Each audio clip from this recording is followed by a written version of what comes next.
For many years, a child repeatedly appeared before teachers, doctors, and social workers with unmistakable warning signs: declining health, anxious behavior, and words that should have made adults pause and think. Reports were filed, records were created, yet one door after another quietly closed. When the final tragedy occurred, the question remained what had truly gone wrong within a system designed to protect the most vulnerable children. 3 days, and detectives still don't have many answers to their questions. Why did Jorge Barahona drive here? What led to his young daughter's death? Why was his 10-year-old son covered in acid?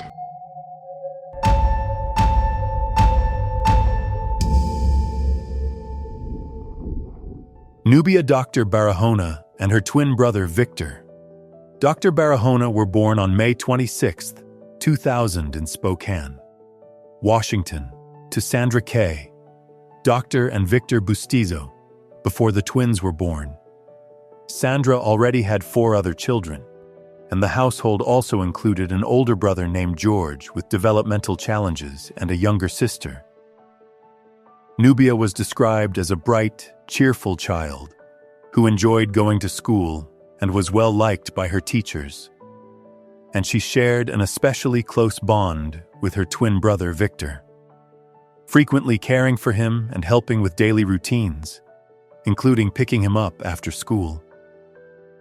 From an early age, Nubia showed a level of maturity and consideration for others, particularly toward her brother with special needs, and the strong connection among the siblings was clearly reflected in family photographs. Medically, Nubia was diagnosed shortly after birth with a rare congenital condition involving the adrenal glands and required prescribed medication to support her development. While Victor did not have this condition, but was born with a cleft in the mouth area and received early medical intervention. Just days after leaving the hospital, the first serious concerns emerged when the twins' biological mother was found to be connected to the use of harmful substances. When the twins were only 4 days old, the Department of Children and Families received a report and decided to place both infants into alternative care. When Victor was about 2 months old, he was returned to his biological mother, while Nubia remained in care outside the family until around 7 months of age due to her medical condition requiring close monitoring. Approximately 1 year later, authorities were called following a conflict between Sandra and Victor Sr., resulting in a report being forwarded to the Department of Children and Families.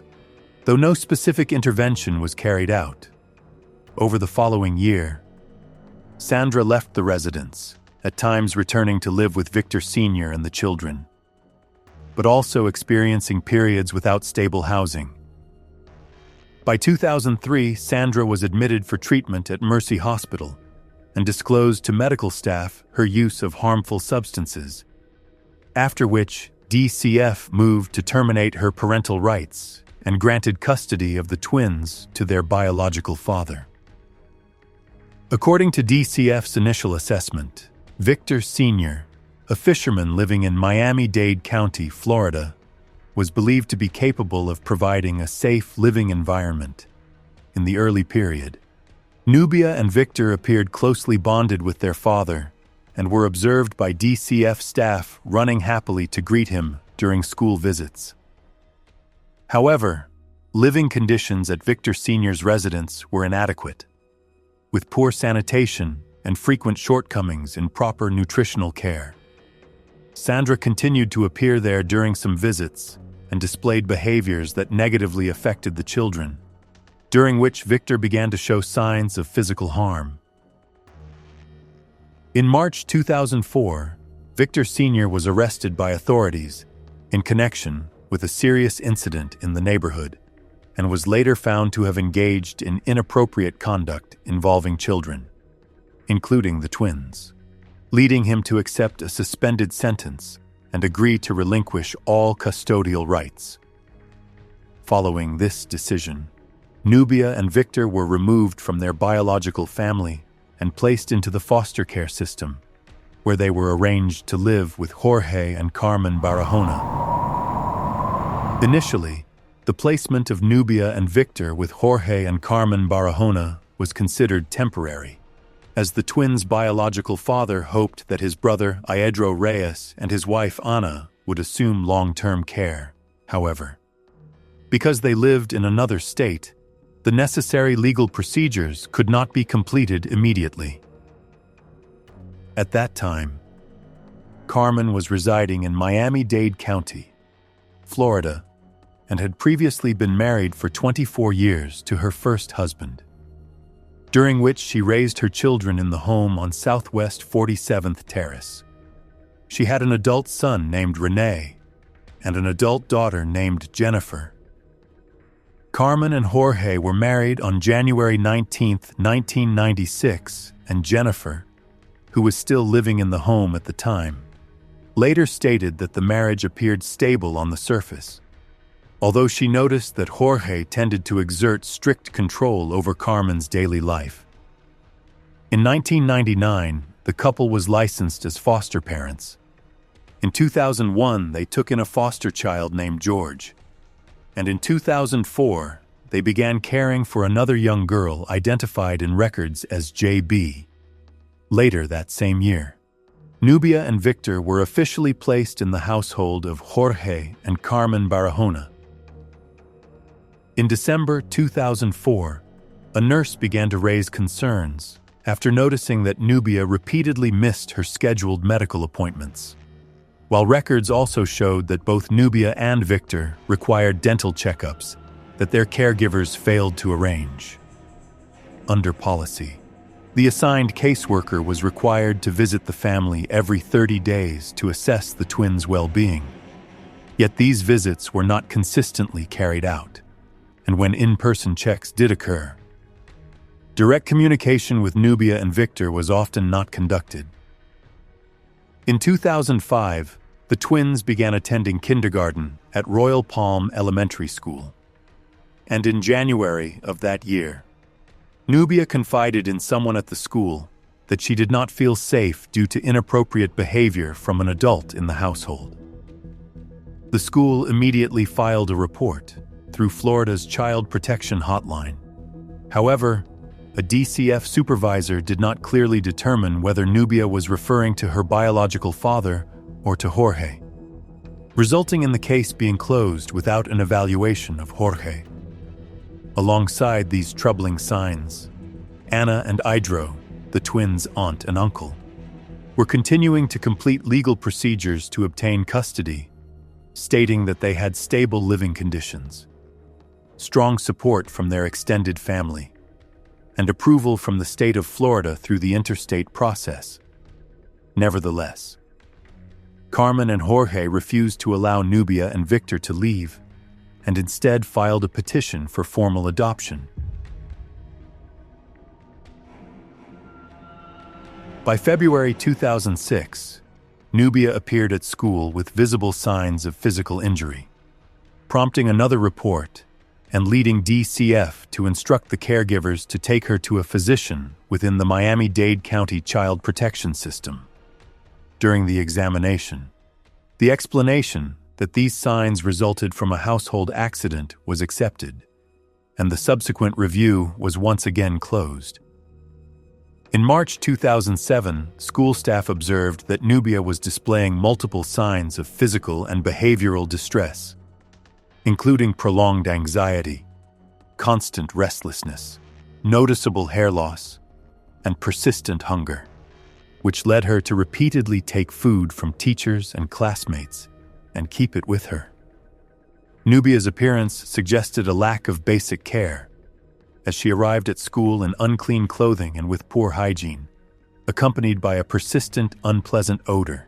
She frequently had minor abrasions around her nose and was noted to fall often during daily activities. In response to these concerns, the school submitted another report to the Department of Children and Families. When questioned, Carmen told DCF staff that all of these issues stemmed from Nubia's medical condition, claiming that the child had health-related difficulties involving her body that caused the odor and abnormal eating needs. Carmen also asserted that Nubia belonged to a group of children with atypical sexual development, although this claim was not supported by official medical records. These explanations were repeated multiple times and were ultimately accepted by DCF, resulting in the case once again being closed without any additional intervention. During this period, Nubia continued to miss many of her scheduled medical appointments, and on the rare occasions she was taken for care, Carmen and Jorge allowed the child, who was only 7 years old at the time, to travel alone by medical transport bus to the clinic and manage the rest of the process on her own, prompting one DCF staff member to note that this child was in urgent need of consistent medical support and should not be missing appointments simply because her caregivers did not want to take her.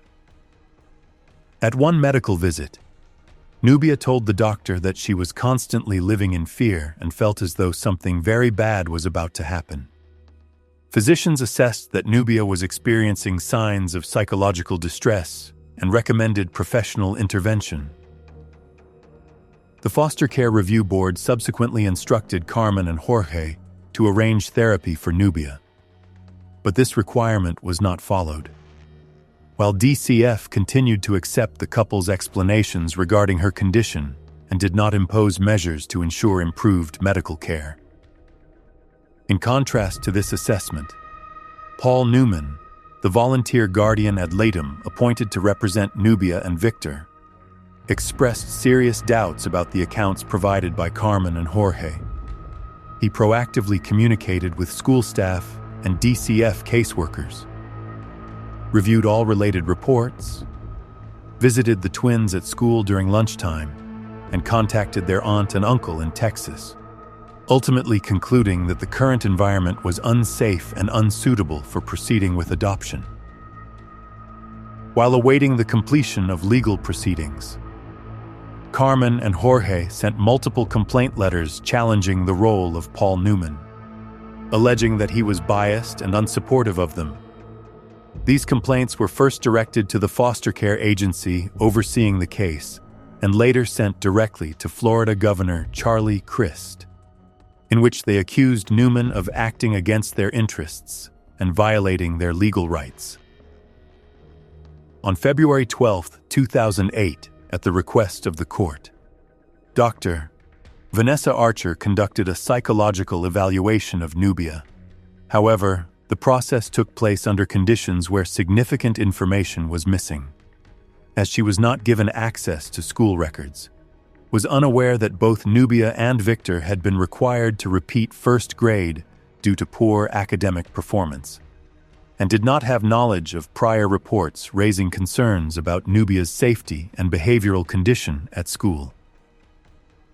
The resulting evaluation described the twins as having positive academic outcomes, an assessment that did not align with the reality documented in official records.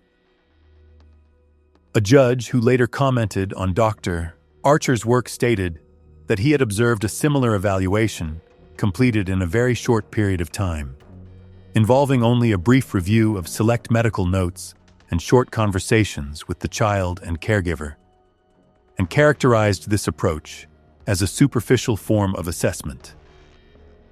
On February 22, 2008, Dr.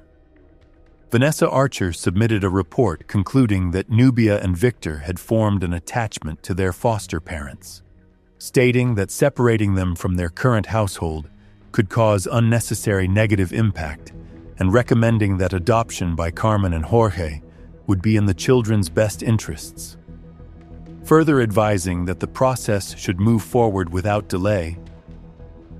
In the months that followed, several family photographs documented all 4 children together during shared occasions such as Easter and May birthdays, where the twins were shown sharing a single cake, as well as images taken toward the end of the year.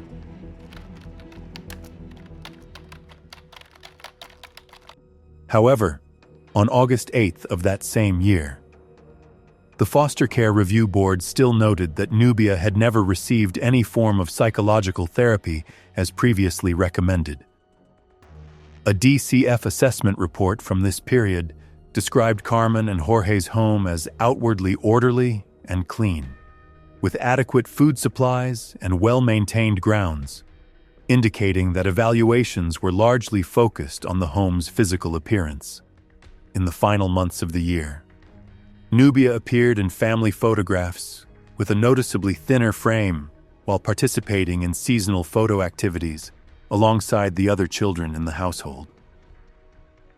During the period when Jorge was living at the house on Southwest 47th Terrace, several neighbors began to notice gradual changes, and by 2009, the residence had become increasingly closed off. With a tall wooden fence at the rear, a front electronic gate that was frequently kept shut, security warning signs, and surveillance cameras covering access points. Around the same time, the children's school absences became more frequent, prompting a school staff member to visit the home directly, but receive no response. A few days later, Carmen contacted the school and stated that Nubia needed to undergo a medical procedure. While monitoring the children at school, staff observed a clear disparity in care, noting that George and the younger girl consistently appeared well-groomed, while Nubia and Victor often arrived at school appearing inadequately cared for.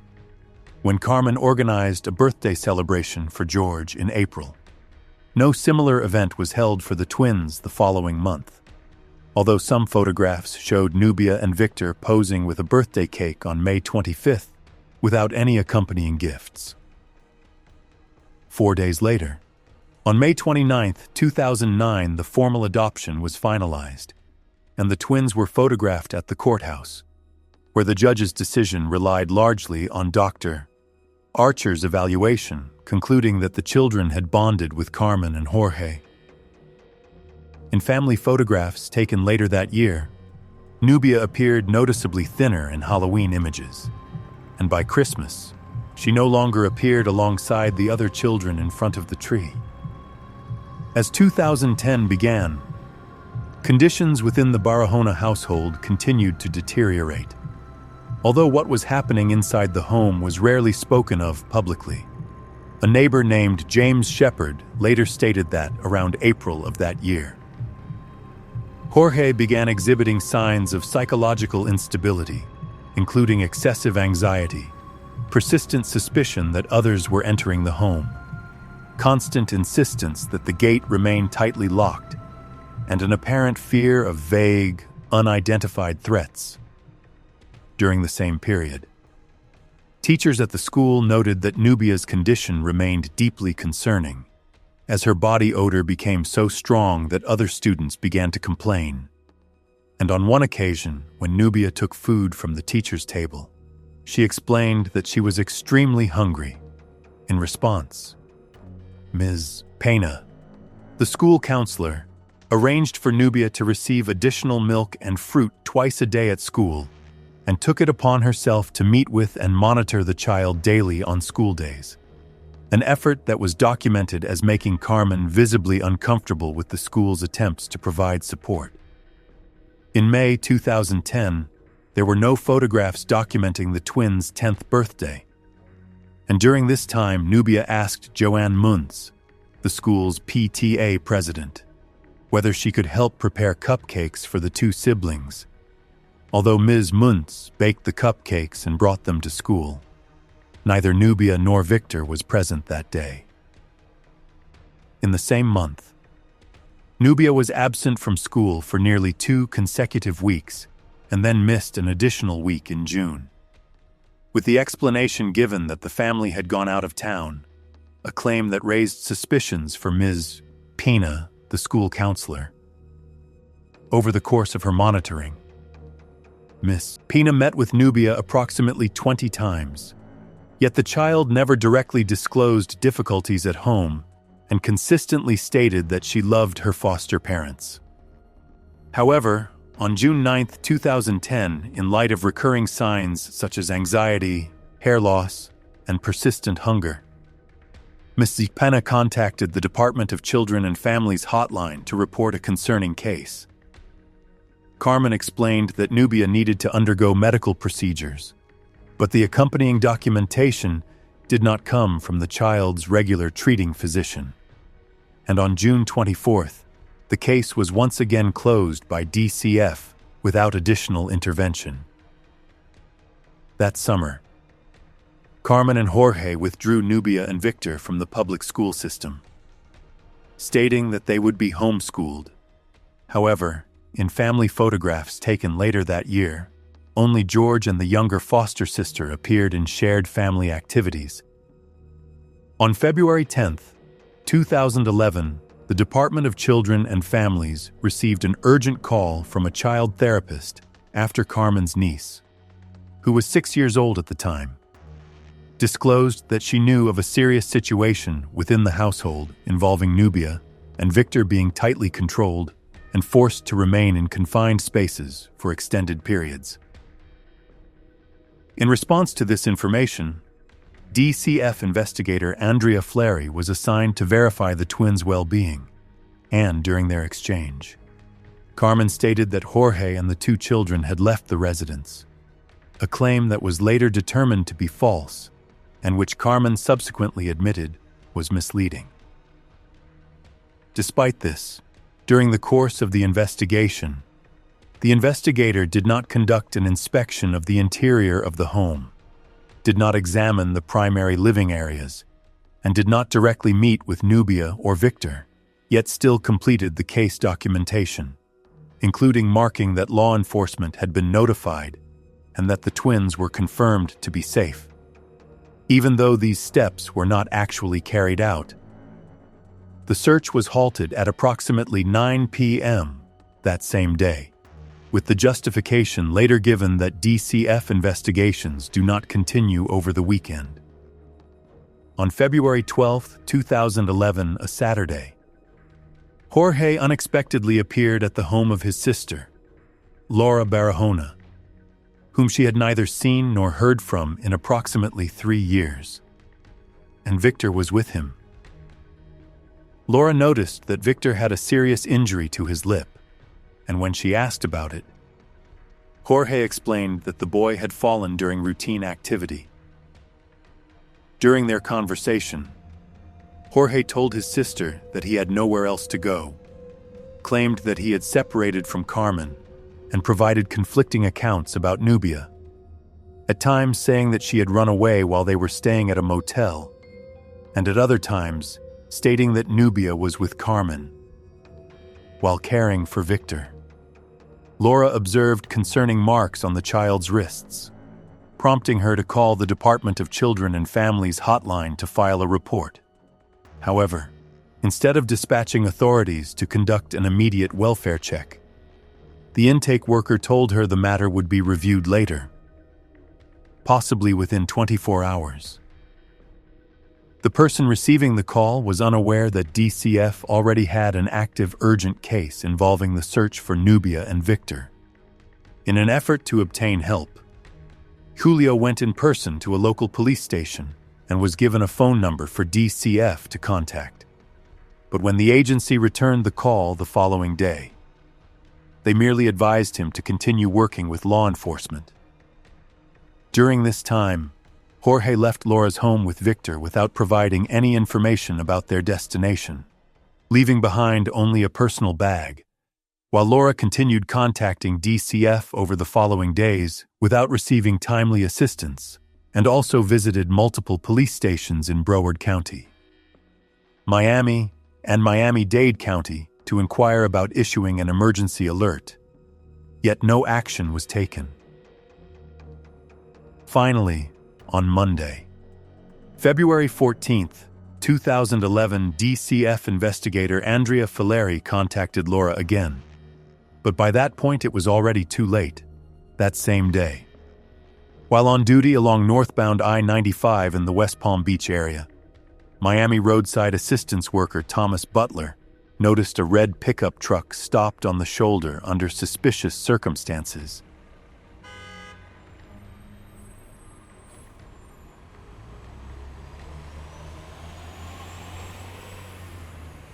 As he approached to check on the vehicle, he found the driver's seat empty, and inside the truck a young boy in a state of severe physical collapse and disorientation, with a gasoline container placed directly on the seat beside him.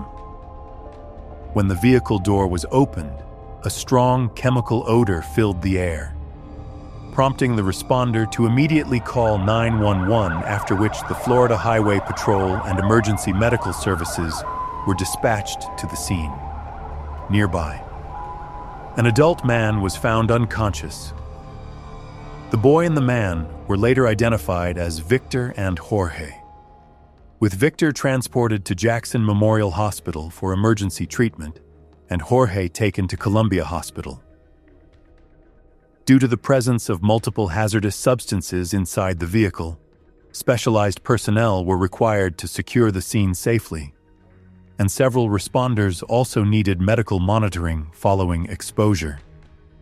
Doctors faced significant difficulty treating Victor because they were unable to immediately determine the full range of chemicals he had been exposed to, and his condition was assessed as critical, revealing extensive injuries, both recent and long-standing, including signs consistent with prolonged physical confinement, causing the incident to be quickly classified as an exceptionally serious emergency requiring a comprehensive criminal investigation. Due to the presence of multiple hazardous substances and toxic fumes inside the pest control company's truck, authorities deployed a hazardous materials response team to the scene to isolate and decontaminate the area, while inspecting the rear of the vehicle.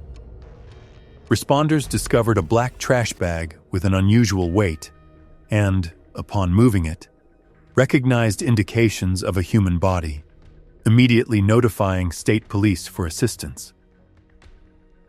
Inside the bag was the body of a young girl positioned in a curled posture, with evidence of exposure to various cleaning agents and fuel substances, and after identification was confirmed, the victim was determined to be Nubia. Meanwhile, at Columbia Hospital, Jorge was questioned by investigators after agreeing to cooperate with authorities, during which he stated that he had fallen into a severe mental health crisis following his daughter's passing and had previously contemplated causing harm to himself.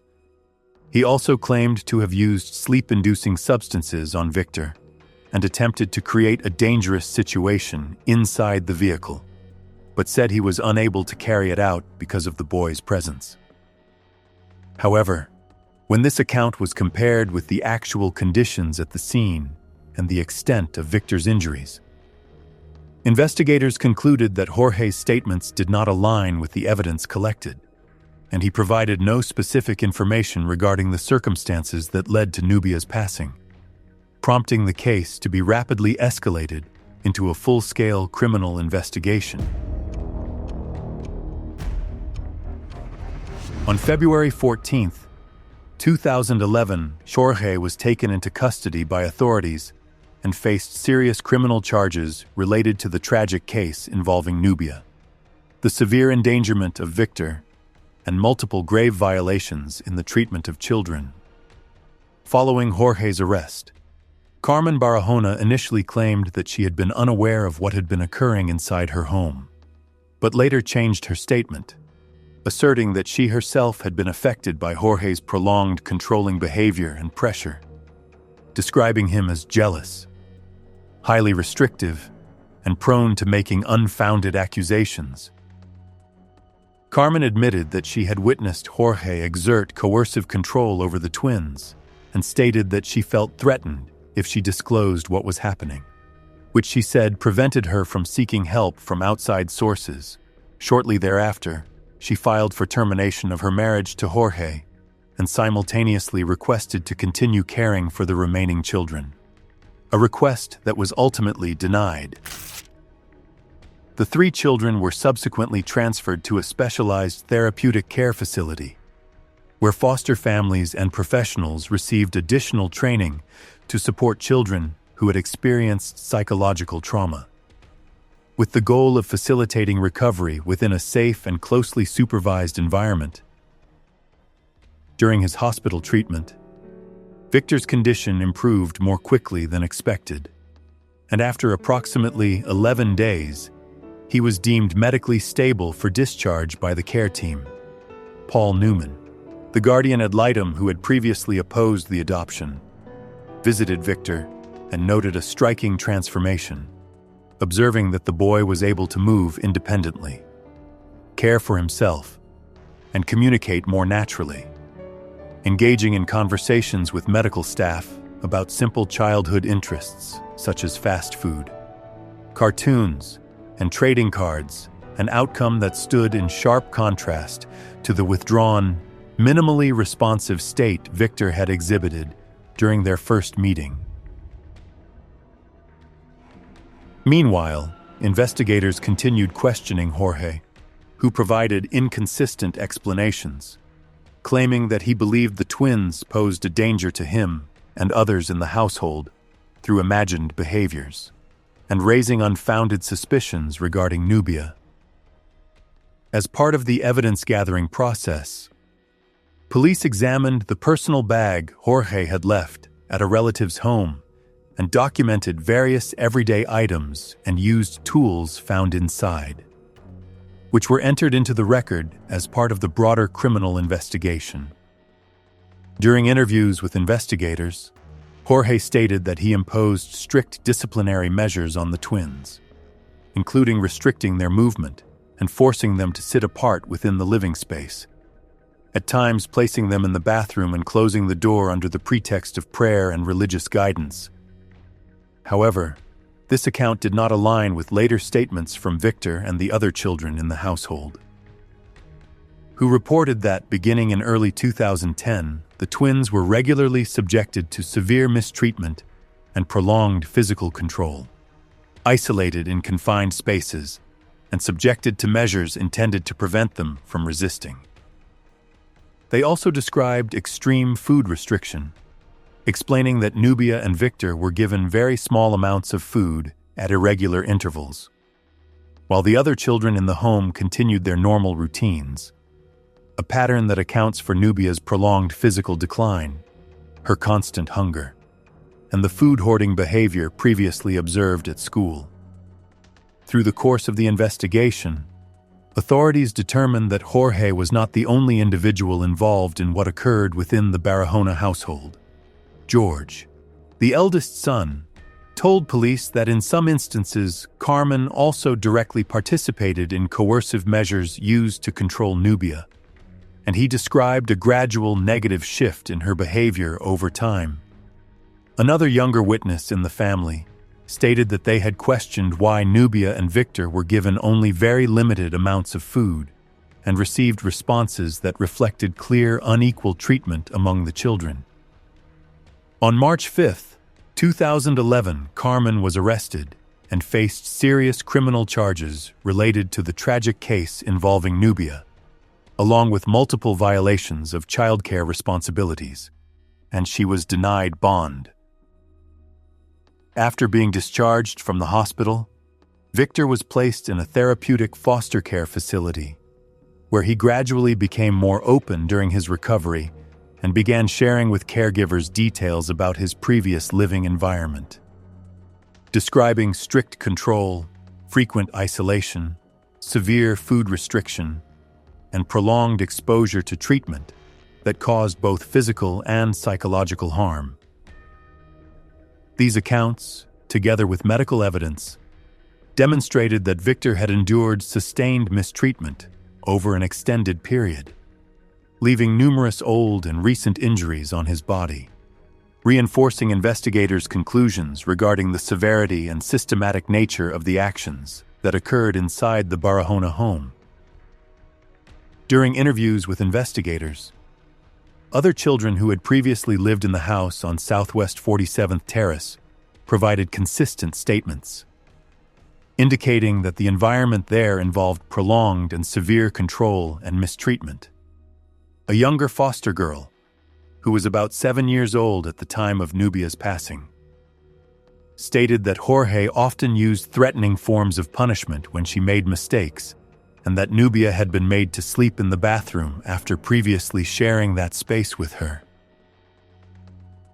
Carmen's niece, who had stayed in the home during that period, described the experience as frightening and said she had witnessed dangerous situations involving Victor, as well as unusually strict monitoring of children's personal activities. She explained that although the bathroom curtain was usually kept closed, she could sometimes tell that Nubia and Victor were being kept inside that confined space for extended periods and without protection. According to her account, the twins were also forced to remain in unsuitable outdoor areas and were subjected to degrading treatment in front of the other children in the household, creating an atmosphere of fear and intense psychological pressure. Carmen's niece further stated that she had witnessed inappropriate boundary violations involving the children and that they were compelled to participate in wrongful situations, while adults in the household demanded silence about what had occurred. After enduring this for some time, on February 10, 2011, she disclosed what she had witnessed to her therapist, leading to a report being forwarded to the Department of Children and Families, and investigator Andrea Fleer being sent to check the residence, however. During that visit, Carmen asserted that the children had left with Jorge, and no actual inspection of the home's living areas was conducted. In his statement to police, Victor said the last time he saw his sister was on February 11, 2011, when the two of them were being kept in a restricted living space for an extended period of time. Afterward, Jorge took Nubia out of Victor's sight, and Victor heard sounds indicating that a serious incident was occurring, after which Nubia never returned. When Victor later asked Carmen about his sister's whereabouts, he was told that Nubia had been taken elsewhere. Subsequent forensic findings determined that Nubia's passing resulted from severe injuries caused by strong physical force. Consistent with what Victor described hearing at the time, in light of the evidence collected, prosecutors at one point considered seeking the maximum possible sentence against both Carmen and Jorge. Years later, on February 21, 2020, Carmen accepted a plea agreement and was sentenced to life in prison, while also agreeing to cooperate as a witness in proceedings related to Jorge. Legal proceedings involving Jorge Barahona continued to be prolonged due to repeated changes of counsel and requests for trial delays, with competency hearings postponed over the following years. By July 2025, Jorge was declared competent to stand trial. And as of October 1, 2025, the court was still considering options for his legal representation. After the case, Victor was taken to Texas to live with his uncle Isidro and Aunt Anna, and was later formally adopted by the couple, while the state of Florida pursued a lengthy legal process to provide compensation to Victor and George and the remaining foster sister, totaling $5 million. A settlement that was not fully completed until 2017, when Victor was 16 years old. On March 10, 2011, the Florida Department of Children and Families released a document known as the Nubia Report, in which an independent panel reviewed the entire course of the child protection system's involvement and issued reform recommendations aimed at preventing similar tragedies in the future. In October 2011, the intersection of Southwest 117th Avenue and Southwest 47th Terrace in Miami-Dade County was renamed Nubia Way as part of a community awareness campaign promoting the Child Protection Hotline. Earlier, on February 27, 2011, Joanne Munz, the PTA president of the school Nubia had attended, organized a memorial service at St. Paul Lutheran Church in Miami-Dade County, with the purpose of emphasizing the role of schools and communities in creating safe environments for children and encouraging timely attention to warning signs that might otherwise be overlooked. The Nubia Barahona case comes to a close not only through verdicts and investigative reports, but also by leaving behind a painful lesson about the failures within the child protection system, where warning signs surfaced repeatedly yet were never fully acted upon, showing that a child's true safety cannot be measured solely through paperwork or the appearance of stability.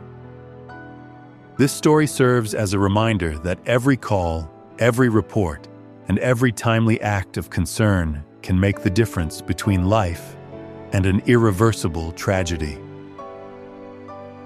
Thank you for listening to today's story on the True Crime Documentary channel. If you have any thoughts or emotions, please leave a comment as a way to remember the victim and share the video, so this story can reach more people. Don't forget to subscribe to the channel and hit like to continue accompanying us in the next cases. Goodbye, and see you in the next video.